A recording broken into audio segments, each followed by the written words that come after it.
आदाब नाजरीन, INE today news में आपका खैर मकदम करते हैं। आइए देखते हैं ये तफसीलात।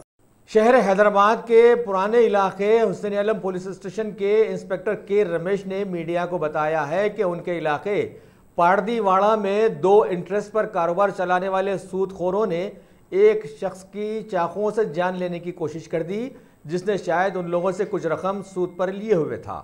बहरहाल केस तो दर्ज कर लिया गया है, तहकीकात भी शुरू कर दी है, लेकिन वाज़ेह रहे कि हालिया दिनों में शहर हैदराबाद की महकमा पुलिस ने पुराने शहर के इलाके बारकस की अजियत पसंद स्नीक गैंग का खुलाखुमा कर देने की बात बताई थी। लेकिन मज़े की बात है कि अभी भी उस गैंग के बहुत सारे लोग पुराने शहर के कई इलाकों बशमूल संतोष नगर, रियासत नगर, मोइन बाग वगैरह में बड़ी ही बेबाकी से अपने अजियत पसंदाना काम अंजाम दे रहे हैं और कोई पुरसाने हाल नहीं है।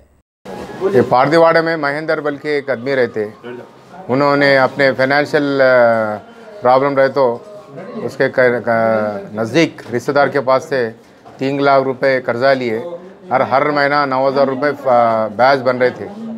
ये 2-3 महीने से उन्होंने नए बन रहे थे उसको इंटरेस्ट। तो ये 2 लोग रात में आके उनको पैसे बनते नहीं बोल के डरा रहे थे, चाकुआँ और तलवार लेके आके। इस सिलसिले में हमको इन्फॉर्मेशन आया तो हम जाके इनको दोनों को पकड़ के और ये चाकुआँ ये उन लोगों को पूरा हम सीज करके अरेस्ट करें और इनको कोर्ट के सामने पेश करें। कुछ केसेस हैं वो उसके लिए हम लोग तहकीकात कर रहे हैं, वेरीफाई कर रहे हैं सरोनगर पुलिस स्टेशन। अगर आपने हमारे चैनल को सब्सक्राइब नहीं किया है तो आपको यहाँ सब्सक्राइब बटन दिख रहा है, उसे क्लिक करिए और सब्सक्राइब कीजिए और साथ ही साथ बेल आइकॉन को भी क्लिक करिएगा, जिससे कि आपको ताज़ा अपडेट मिलते रहें।